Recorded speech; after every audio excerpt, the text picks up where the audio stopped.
Side with more on finding the right meals for your family at the farmers market, all with your budget in mind. Eric, trade in the wide open aisles for a few city sidewalks, the bright fluorescent lights for a little sunshine. It's quite the contrast between the supermarket and the farmers market, but as far as which is the better, healthier buy, it all depends on what you're shopping for. Yours comes to $3.75. Produce is to Kristen Kammer. I just like to have what I like. I don't know. As the NFL is to Brett Favre.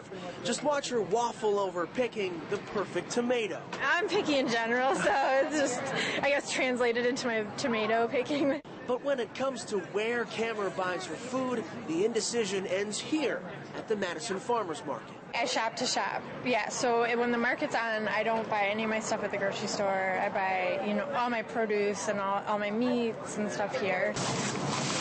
Kammer is part of a growing trend of shoppers who want to know more about their food. $3 total. And the people who produce them. You're face-to-face with a vendor. You can ask him or her questions about how the produce comes here and how they grow it.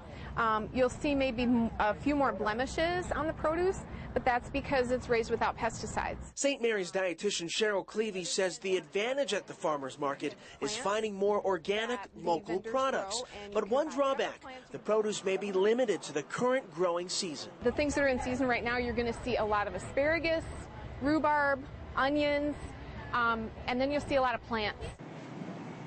Shoppers here at the grocery store know the selection will be plentiful. You need to pick up the other items, the out-of-season fruits that come from out of town and vegetables. And, of course, you always need some milk or some beer or something, so you stop to get those other items that you can't get at the market. But what about cost? Some shoppers say that's the sacrifice when shopping at the farmers market. I'm not conscious of pricing, so I'm not the person to ask about that.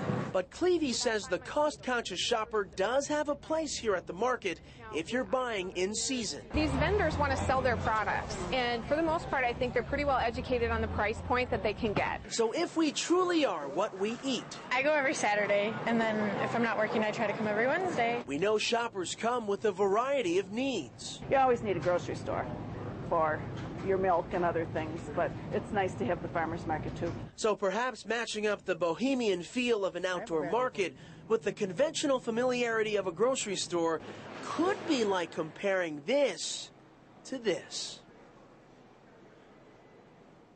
Now, for many families, buying completely organic may become too much of a financial burden.